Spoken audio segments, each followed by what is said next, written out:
नमस्कार बच्चों, आज की सोशो क्लासरूम में आप सभी का स्वागत है। आज की क्लास में हम अगस्त कॉम्ट के प्रत्यक्षवाद के बारे में पढ़ेंगे। इससे पहले के व्याख्यान में हमने अगस्त कॉम्ट की बायोग्राफी के बारे में जाना था।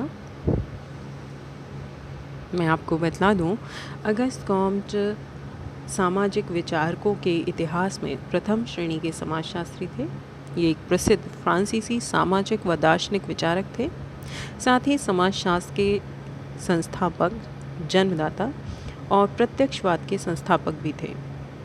आज इनके हम प्रत्यक्षवाद के बारे में पढ़ेंगे कि प्रत्यक्षवाद क्या है। चलिए स्टार्ट करते हैं। बच्चों, कॉम्ट का मानना था कि प्राकृतिक विज्ञानों की पद्धतियों को यदि काम में लिया जाए तो समाज का सकारात्मक विज्ञान उत्पन्न हो सकता है। उनका मानना था कि समाज के उद्विकास को भी प्राकृतिक नियमों के आधार पर समझा जा सकता है। यानी जिस प्रकार प्राकृतिक विज्ञानों में पदार्थ के व्यवहार को कारण और प्रभाव के आधार पर समझा जाता है, ठीक उसी प्रकार से मानव के व्यवहार को भी कारण व प्रभाव यानी कार्य कारण संबंधों के आधार पर समझा जा सकता है। यही कॉम्ट का प्रत्यक्षवाद था। कॉम्ट प्रत्यक्षवाद के जन्मदाता थे। कॉम्ट की अनेक अवधारणाएं प्रत्यक्षवादी सिद्धांत पर आधारित हैं, लेकिन प्रत्यक्षवाद की कोई सुनिश्चित और स्पष्ट व्याख्या उनकी अवधारणाओं में देखने को नहीं मिलती है। उन्होंने प्रत्यक्षवाद की अवधारणा का उल्लेख अपनी दो रचनाओं पॉजिटिव फिलॉसफी और पॉजिटिव पॉलिटी में किया है। पहली रचना यानी कि पॉजिटिव फिलॉसफी में वे प्रत्यक्षवाद के सैद्धांतिक पक्ष की व्याख्या करते हैं, वहीं अपनी दूसरी रचना पॉजिटिव पॉलिटी में वे प्रत्यक्षवाद के व्यावहारिक पक्ष की व्याख्या करते हैं। आज हम प्रत्यक्षवाद के अर्थ और उसके बारे में जानेंगे, क्योंकि प्रत्यक्षवाद के अनेक अर्थ हैं। यहाँ हम उन्हीं का उल्लेख करेंगे। एक परिभाषा के रूप में कॉम्ट का प्रत्यक्षवाद का अभिप्राय मानना था कि प्रत्यक्षवाद वैज्ञानिक है। यानी कॉम्ट के अनुसार प्रत्यक्षवाद का अर्थ वैज्ञानिक है। कॉम्ट मानते थे कि समग्र ब्रह्मांड अपरिवर्तनीय प्राकृतिक नियमों द्वारा व्यवस्थित और निर्देशित होता है, जो कि हम सब भी जानते हैं। उनका मानना था कि यदि हम इन नियमों को जानना समझना चाहते हैं तो इन्हें केवल वैज्ञानिक विधियों के द्वारा ही समझा जा सकता है, बजाय धार्मिक या तात्विक आधारों के। निरीक्षण, परीक्षण, प्रयोग और वर्गीकरण के आधार पर वैज्ञानिक विधियों के द्वारा जो कुछ भी समझा जाता है और उससे जो भी ज्ञान प्राप्त किया जाता है, वही प्रत्यक्षवाद है। यदि शब्द की दृष्टि से देखें तो प्रत्यक्षवाद, जिसे प्रत्यक्ष रूप से अवलोकित किया जा सके, यानी प्रत्यक्षवाद के अंतर्गत केवल उन्हीं कारकों का अध्ययन किया जाता है जिन्हें प्रत्यक्ष रूप से अवलोकित किया जा सकता है, ना कि उन्हें जिन्हें प्रत्यक्ष रूप से अवलोकित नहीं किया जा सकता। जैसे अर्थ, भावनाएं हुई, उद्देश्य हुए, ये वो तत्व या वो कारक हैं जिन्हें हम अवलोकित नहीं कर सकते। उदाहरण के तौर पर यदि हम समाज के व्यक्तियों के द्वारा विवाह करके संतान उत्पन्न करने की स्थिति को देखें तो इन तथ्यों को तो हम अवलोकित कर सकते हैं और माप भी सकते हैं। साथ ही विश्वसनीय तथ्यों को निर्मित भी कर सकते हैं। लेकिन विवाह करने के पीछे किसी व्यक्ति का क्या अर्थ है, क्या उद्देश्य है, इन कारकों या इन तथ्यों का हम अवलोकन नहीं कर सकते। कहने का मतलब ये है कि प्रत्यक्षवादी अवलोकित किए जाने वाले तथ्यों पर इस कारण से बल देते हैं कि मानव व्यवहार की व्याख्या भी उसी तरीके से की जा सकती है जिस तरीके से प्राकृतिक विज्ञानों में पदार्थ के व्यवहार की व्याख्या की जाती है। यानी प्राकृतिक विज्ञानों में पदार्थ के अर्थ या उसके उद्देश्य को ध्यान में नहीं दिया जाता, क्योंकि वो उसमें उपस्थित भी नहीं होता। प्राकृतिक विज्ञानों के पदार्थ में ये चीज़ उपस्थित नहीं, यानी कि मैं अगर एटम और मॉलिक्यूल्स की बात कर रही हूँ तो उनमें ना तो भावनाएं होती हैं, ना कोई उद्देश्य होते हैं, बल्कि उनमें क्रिया या वो किस तरीके से प्रभावित होते हैं, बाहरी प्रेरणाओं और उत्तेजनाओं के आधार पर वो प्रतिक्रिया करते हैं। यानी जब उन्हें बाहरी उत्तेजना प्राप्त होती है तभी वो पदार्थ अपनी प्रतिक्रिया करता है, और प्राकृतिक वैज्ञानिकों के द्वारा उसी प्रतिक्रिया का अवलोकन, मापन और उसकी फिर व्याख्या की जाती है।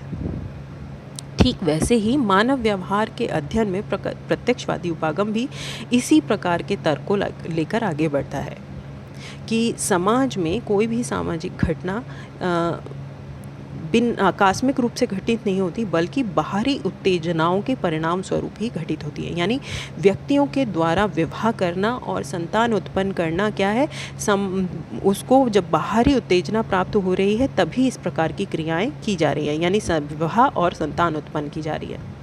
क्यों? क्योंकि समाज के अस्तित्व को बनाए रखना है, इसलिए। यानी इस प्रकार की उत्तेजना, विवाह और संतान उत्पन्न करने के पीछे कौन सी उत्तेजना मिल रही है कि समाज और उसके अस्तित्व को बनाए रखना, यानी समाज की सतत प्रक्रिया को बनाए रखने के लिए हमें विवाह करना, यानी विवाह के द्वारा दो विपरीत लिंग के व्यक्ति एक वैवाहिक बंधन में बंधते हैं और संतान को उत्पन्न करते हैं, ताकि समाज की जो अनवरत प्रक्रिया है, सतत अस्तित्व को, मतलब समाज के अस्तित्व को बनाए रखने के लिए विवाह और संतान उत्पन्न करना आवश्यक है। यानी इस प्रकार का व्यवहार करने के लिए हमें बाहरी उत्तेजना प्राप्त हो रही है, तभी इस प्रकार की क्रिया की जा रही है।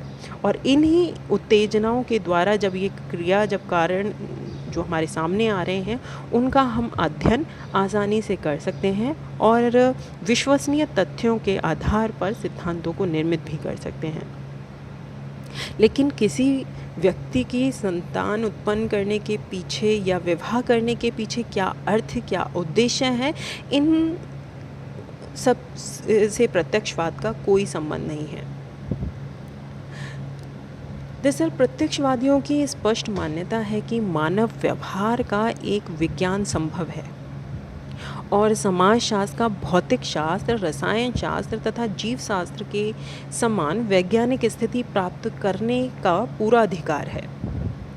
अगस्त कॉम्ट की एक स्पष्ट मान्यता रही है कि सामाजिक जगत का व्यवहार उन्हीं नियमों के आधार पर निर्देशित होता है जिनके आधार पर प्राकृतिक जगत का व्यवहार निर्देशित होता है।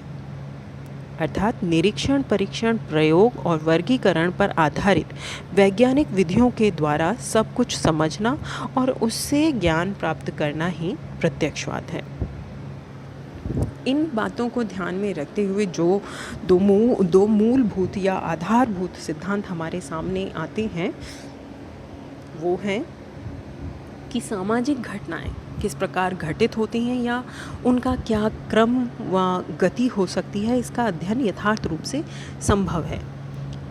अर्थात सामाजिक घटनाएं आकस्मिक रूप से घटित नहीं होती, बल्कि सामाजिक घटनाओं के घटित होने के पीछे कुछ निश्चित नियम होते हैं जिन्हें वैज्ञानिक विधियों के माध्यम से जाना समझा जा सकता है और उनके क्रम व गति को यथार्थ रूप में समझना संभव है। यही प्रत्यक्षवाद का प्रथम आधारभूत सिद्धांत है।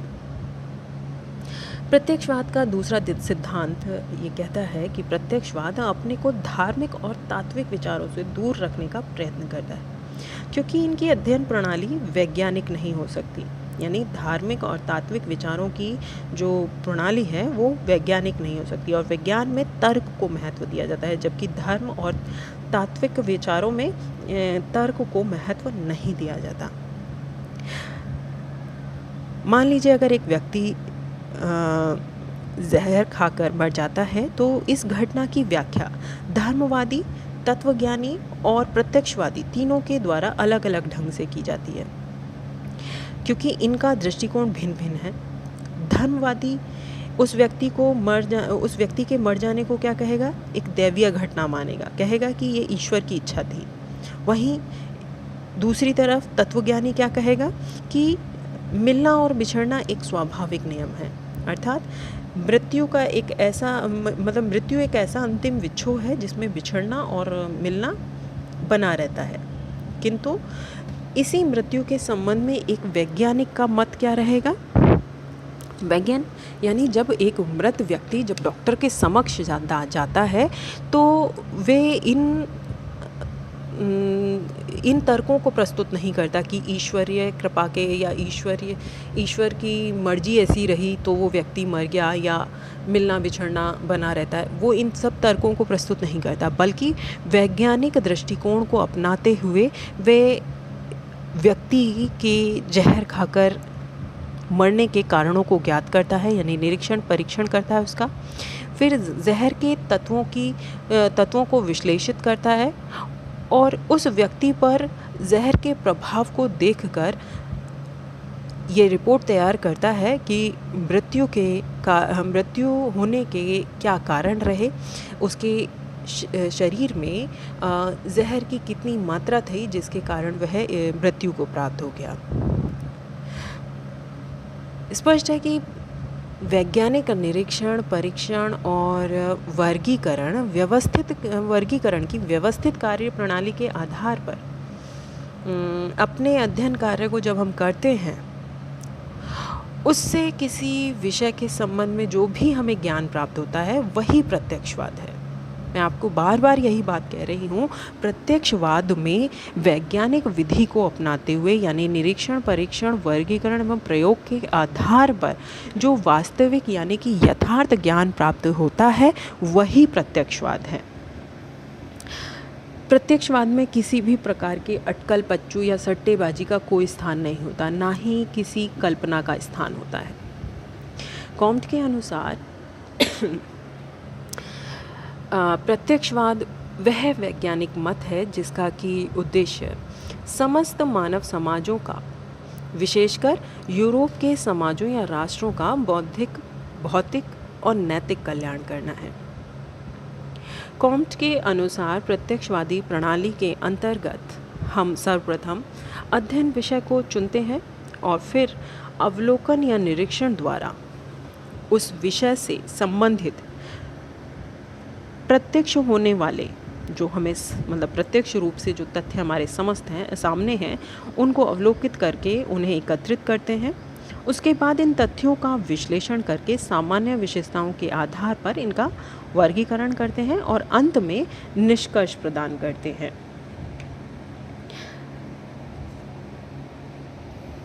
इस प्रकार कॉम्ट का प्रत्यक्षवाद उपस्थित घटनाओं व तथ्यों के बाहर नहीं देखता, बल्कि जो कुछ भी सामने उपस्थित है यानी जो कुछ भी प्रत्यक्ष रूप से दिखाई दे रहा है वही सब का अध्ययन प्रत्यक्षवाद करता है। कॉम्ट ने प्रत्यक्षवाद को 3 विभागों में बांटा है। पहला विज्ञानों का दर्शन, दूसरा वैज्ञानिक धर्म एवं नीति और तीसरा प्रत्यक्षवादी राजनीति। कॉम्ट ने प्रत्यक्षवाद को एक विज्ञान के रूप में देखा या अनुभव किया कि अवलोकन और परीक्षण व वर्गीकरण के आधार पर ही हम सामाजिक घटनाओं की वास्तविकता से परिचित हो सकते हैं। हम प्राकृतिक घटनाओं के अध्ययन के लिए जिन वैज्ञानिक विधियों का इस्तेमाल करते हैं, यदि हम उन विधियों का इस्तेमाल मानवीय व्यवहार और घटनाओं को समझने के लिए करें तो हम उनकी वास्तविकताओं से यानी यथार्थ ज्ञान से परिचित हो पाएंगे। एक धर्म के रूप में प्रत्यक्षवाद समाज की भौतिक, बौद्धिक और नैतिक प्रगति चाहता है तथा दूसरों की अधिक से अधिक सेवा करना चाहता है। यानी वास्तविक ज्ञान प्राप्त होने के साथ व्यक्ति का अलौकिक और दैवीय सत्ता में विश्वास नहीं होता। वे वास्तविक ज्ञान को प्राप्त कर वास्तविक समाज का विकास चाहता है। एक राजनीति के रूप में प्रत्यक्षवाद का लक्ष्य है युद्ध को समाप्त कर, यानी राजनीति का मूल उद्देश्य की आशंका को यानी मूल उद्देश्य क्या, युद्ध की जो आशंका बनी रहती है उसको खत्म कर एक ऐसे राज्यों की कल्पना करना जो एक मित्र राष्ट्र के रूप में स्थापित हो सकें। Excuse me.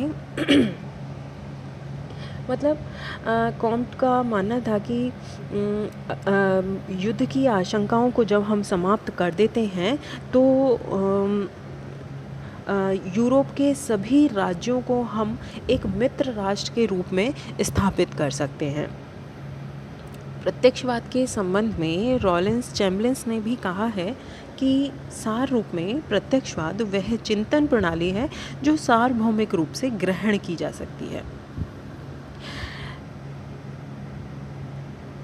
कॉम्ट के प्रत्यक्षवाद को पढ़ने और समझने के बाद हम जिन विशेषताओं यानी कॉम्ट के प्रत्यक्षवाद की जो विशेषताएं हमारे सामने निकल कर आती हैं वो ये हैं कि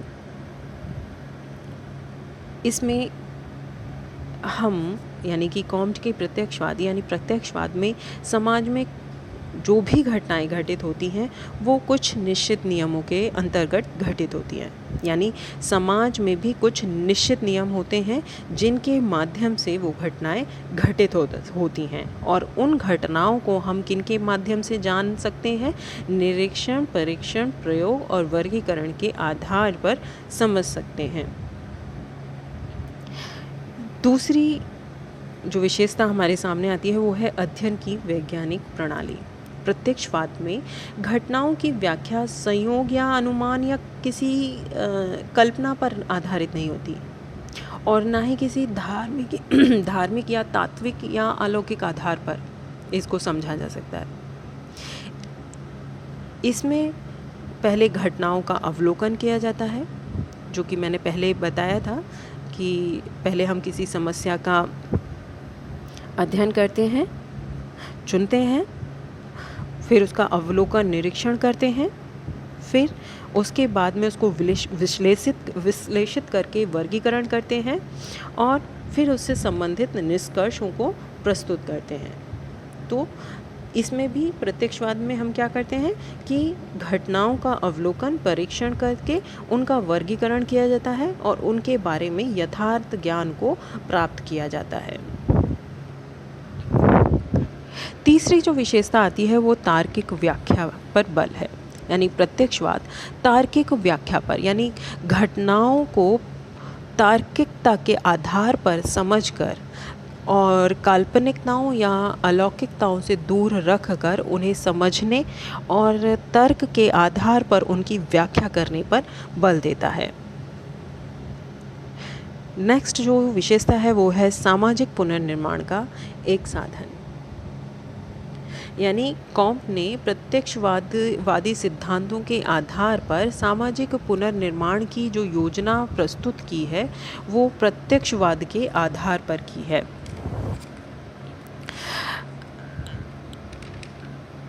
कॉम्ट प्रत्यक्षवादी समाज की कल्पना करते हैं। वे एक ऐसे समाज की कल्पना करते हैं जहां भय, असुरक्षा, स्वार्थ का कोई स्थान नहीं होगा। इनके स्थान पर प्रेम, सद्भावना और सहयोग का साम्राज्य होगा। यानी समाज का पुनर्निर्माण करने में कोई हिंसात्मक साधन नहीं अपनाए जाएंगे। और प्रत्यक्षवाद एक ऐसी वैज्ञानिक विधि है जो इन समस्त उद्देश्यों यानी मानव समाजों को, विशेष रूप से यूरोप के समाजों को भौतिक, बौद्धिक और नैतिक रूप से उन्नत करेगा तथा समाज के पुनर्निर्माण में अपना सहयोग करेगा। नेक्स्ट जो विशेषता आती है वो है प्रत्यक्षवाद एक मानवतावादी धर्म है। कॉम्ट का मानना है कि प्रत्यक्षवाद केवल एक विज्ञान ही नहीं वरन एक मानवतावादी धर्म भी है। प्रत्यक्षवाद मानव धर्म के आदर्शों पर आधारित नवीन समाज की रचना को अपना उद्देश्य मानता है। वह कहता है कि प्रत्यक्षवाद में वास्तविक ज्ञान प्राप्त करना संभव है और वास्तविक ज्ञान समाज में बौद्धिक और नैतिक एकता को उत्पन्न करता है जो मानव कल्याण के लिए उपयुक्त है और मानव कल्याण ही मानवता का परम धर्म है। तो प्रत्यक्षवाद मानवतावादी धर्म को लेकर आगे बढ़ता है। नेक्स्ट है ज्ञान से संबद्ध।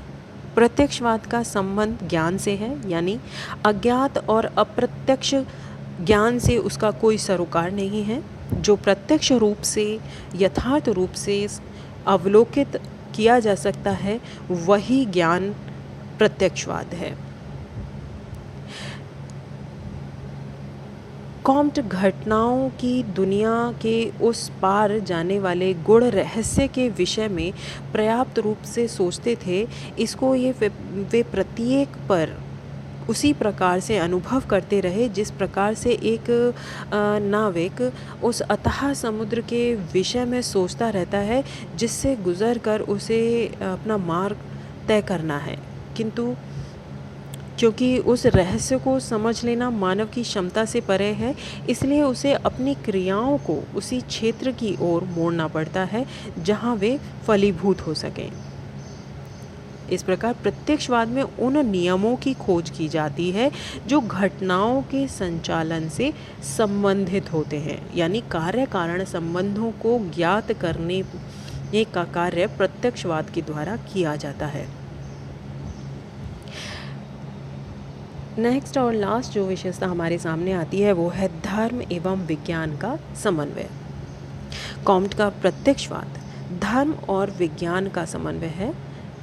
कॉम्ट विज्ञान को साध्य नहीं अपितु अध्ययन और प्रगति का एक साधन मानता है।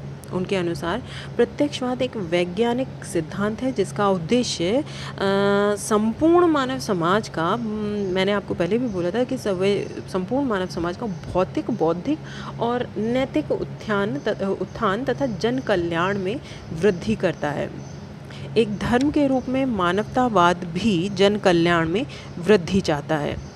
इस प्रकार कॉम्ट के प्रत्यक्षवाद में धर्म और विज्ञान में संघर्ष नहीं बल्कि दोनों में समन्वय पाया जाता है, क्योंकि धर्म और विज्ञान दोनों ही का उद्देश्य मानव कल्याण है।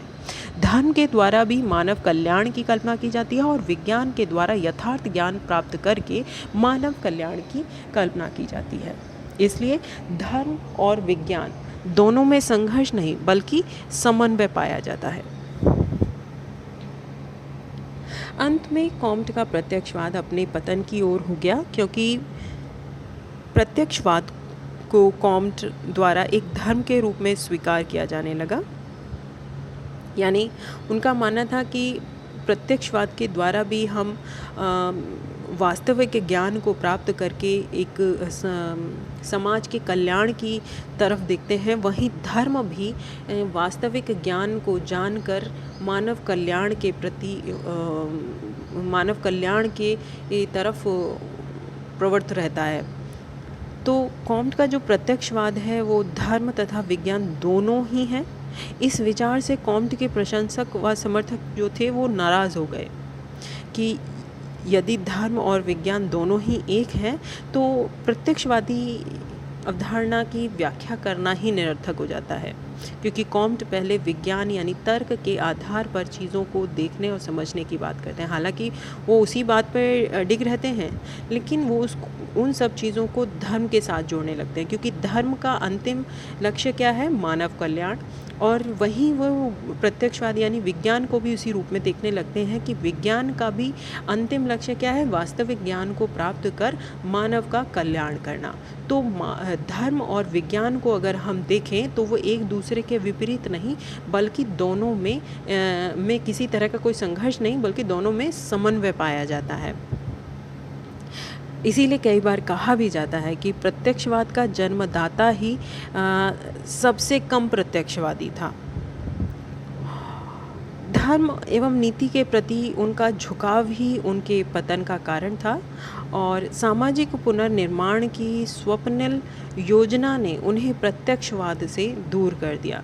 यानी वे एक ऐसे समाज की कल्पना करने लगे थे जहाँ किसी तरह का भय और किसी तरह का द्वेष और स्वार्थ नहीं होगा, बल्कि कैसा होगा?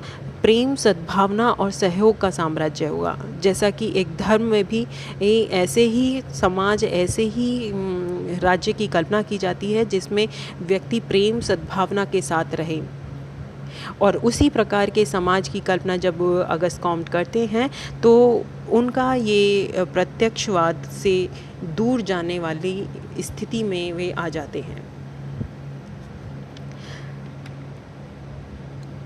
इस संबंध में रॉलिंस चैपलिन्स ने भी लिखा है कि यह विश्वास करना अत्यधिक सरल है कि वहाँ दो कॉम्ट थे, एक तीक्ष्ण बुद्धि वाला वैज्ञानिक तो दूसरी ओर एक सामान्य प्रतिभा वाला एक धार्मिक व्यक्ति। एक तरफ वे व्यक्ति जो वैज्ञानिकता के आधार पर सामाजिक घटनाओं को समझना चाहता है और समाज के समक्ष यथार्थ ज्ञान को लाना चाहता है, वहीं दूसरा व्यक्ति जो धार्मिक